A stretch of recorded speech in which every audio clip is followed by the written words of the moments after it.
నమస్కారం. మన ఆధునిక భారతదేశం అదో పెద్ద పజిల్ లాంటిది కదూ. ఎన్నో రాష్ట్రాలు, కేంద్రపాలిత ప్రాంతాలు. రండి, ఈరోజు ఈ మ్యాప్ని కొంచెం తేలిగ్గా అర్థం చేసుకుందాం. ఉత్తరం నుంచి మొదలుపెట్టి దక్షిణం వరకు ఓ చిన్న టూర్ వేసుద్దాం. మన దేశంలో మొత్తం ఎన్ని రాష్ట్రాలున్నాయో తెలుసా? 28.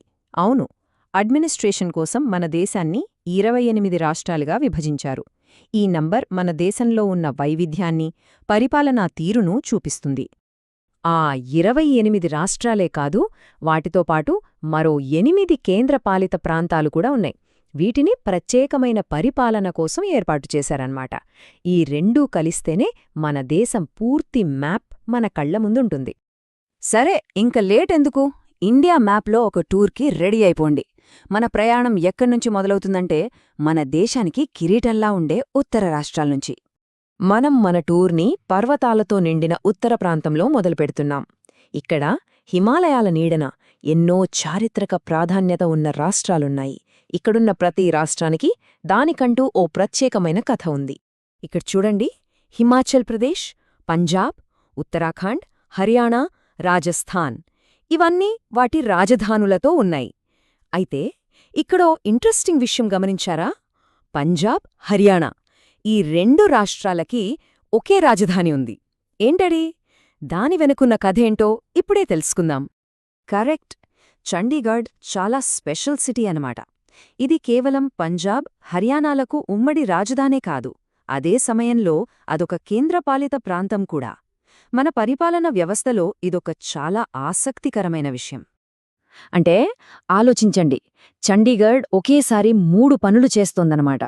ఒకవైపు పంజాబ్ రాజధాని, మరోవైపు హర్యానా రాజధాని, అలానే కేంద్ర ప్రభుత్వ కంట్రోల్లో ఉండే ఒక యూనియన్ టెరిటరీ కూడా. మన దేశ ఫెడరల్ సిస్టంలో ఇదొక చాలా అరుదైన ఉదాహరణ. ఓకే, మన జర్నీని ఇప్పుడు తూర్పు వైపు తీసుకెళ్దాం. సారవంతమైన గంగా మైదాన ప్రాంతానికి వచ్చేశాం.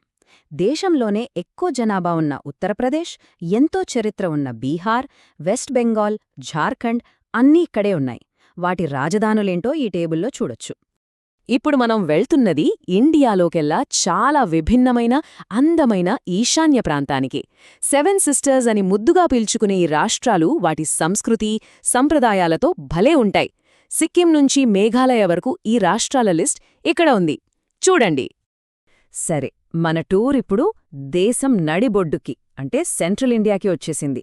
ఇక్కడ మనకు కనిపించే మధ్యప్రదేశ్, మహారాష్ట్ర, తెలంగాణ, ఆంధ్రప్రదేశ్ రాష్ట్రాలు మన దేశ ఆర్థిక, సాంస్కృతిక వ్యవస్థలో చాలా కీలకమైనవి.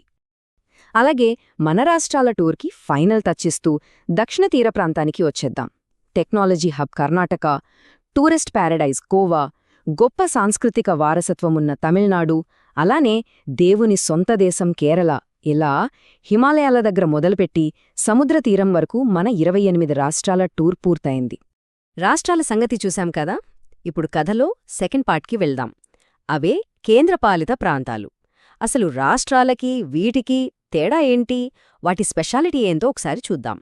జనరల్గా రాష్ట్రాలకి సొంత ప్రభుత్వాలు ఉంటాయి కదా, మనం ఎన్నుకుంటాం.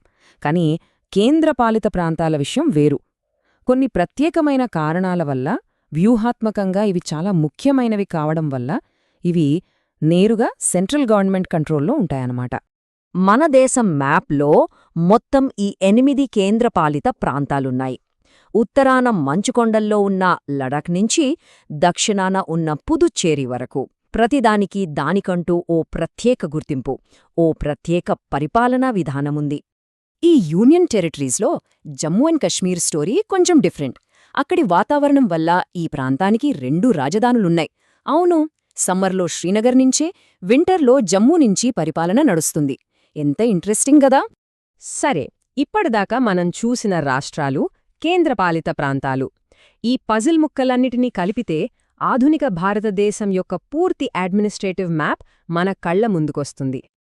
సో మనం గుర్తుపెట్టుకోవాల్సిన మెయిన్ నంబర్స్ ఇవే: 28 రాష్ట్రాలు, 8 కేంద్రపాలిత ప్రాంతాలు. ఈ 2 భాగాలే కలిసి మన దేశ ఫెడరల్ సిస్టంకి వెన్నెముకలా నిలుస్తాయి. అయితే చివరగా ఒక ప్రశ్న ఆలోచించాల్సిన విషయం. మనం చూసిన ఈ మ్యాప్ కేవలం కొన్ని సరిహద్దులు, రాజధానుల లిస్టు మాత్రమేనా? లేక ఇన్ని రాష్ట్రాలుగా, ఇన్ని కేంద్రపాలిత ప్రాంతాలుగా ఉన్నప్పటికీ మన దేశం భిన్నత్వంలో ఏకత్వం అనే స్ఫూర్తిని ఎలా నిలబెట్టుకుంటుందో చెప్పే ఒక గొప్ప ప్రతీక అనుకోవాలా? ఇది ఆలోచించాల్సిన విషయమే.